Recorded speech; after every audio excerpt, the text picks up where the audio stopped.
October 9న హైదరాబాద్లో సుందరయ్య విజ్ఞాన కేంద్రంలో జరుపుకోబోయే తెలంగాణ ప్రజా ఫ్రంట్ 15వ ఆవిర్భావ సదస్సు నిర్వహించినట్లు జిల్లా కన్వీనర్ చింతరెడ్డి సుధాకర్ రెడ్డి తెలిపారు. ఈ మేరకు సదస్సు కరపత్రాల్ని ఆవిష్కరించారు. ఈ నెల 9న తెలంగాణ ప్రజా ఫ్రంట్ ఆవిర్భావ దినోత్సవాన్ని పురస్కరించుకుని హైదరాబాద్లో నిర్వహించే సదస్సు కరపత్రాల్ని బుధవారం స్థానిక తెలంగాణ అమరవీరుల స్తూపం వద్ద ఆవిష్కరించారు. ఈ సందర్భంగా తెలంగాణ ప్రజా ఫ్రంట్ జిల్లా కన్వీనర్ చింతరెడ్డి సుధాకర్ రెడ్డి ప్రజాస్వామ్య తెలంగాణ సాధనే లక్ష్యంగా ముందుకు సాగుతూనే భౌగోళిక తెలంగాణ ఉద్యమానికి తెలంగాణ ప్రజా ఫ్రంట్ ముందడుగు వేసిందని అన్నారు.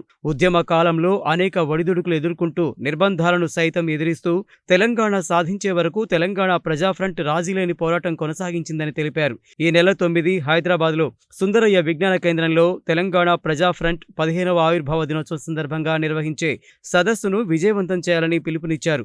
ఈ కార్యక్రమంలో జిల్లా కో కన్వీనర్లు సిహెచ్ యాదగిరెడ్డి, అప్ప శేఖర్, వెంకట్రెడ్డి, కోమటిరెడ్డి రవీందర్ రెడ్డి తదితరులు పాల్గొన్నారు.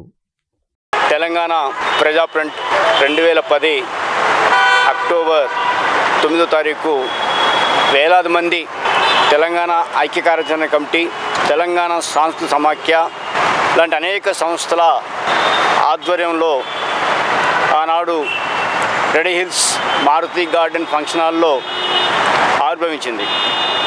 ప్రధానంగా తెలంగాణ ప్రజా ఫ్రంట్ ఆశయం ఏంటంటే ప్రజాస్వామిక తెలంగాణ ఏకైక లక్ష్యంగా, తెలంగాణ సహజ వనరుల్ని కాపాడమే ఏక లక్ష్యంగా ఆనాడు తెలంగాణ ప్రజా ఫ్రంట్ ఏర్పడింది. ఆనాడు అనేక మంది తన ప్రాణాలను తృణప్రాయంగా అర్పించి అనేక మంది అమరవీరులుగా అయినటువంటి సందర్భం. ఆ సందర్భాన ప్రజా ఫ్రంట్ అనేక నిర్బంధాలకు లోనైంది. అయినప్పటికీ భౌగోళిక తెలంగాణ సాధించడం, అదే కాకుండా తదనంతరం ప్రజాస్వామిక తెలంగాణకై నేటి వరకు కూడా రాజీ లేని పోరాటం చేస్తున్నటువంటి సందర్భం. ప్రజాస్వామ్యాన్ని నిలుపుకోవడం కోసం, ప్రజా హక్కుల్ని కాపాడడం కోసం, మన వనరుల్ని కాపాడడం కోసం, ప్రజా ఆకాంక్షల్ని నెరవేర్చడం కోసం ప్రజా ఫ్రంట్లో జనం చేరి ప్రజలంతా కూడా ప్రజా ఫ్రంట్ జెండా కిందికి వచ్చి ఉద్యమాలు చేయాలని చెప్పేసి కోరుతున్నాను.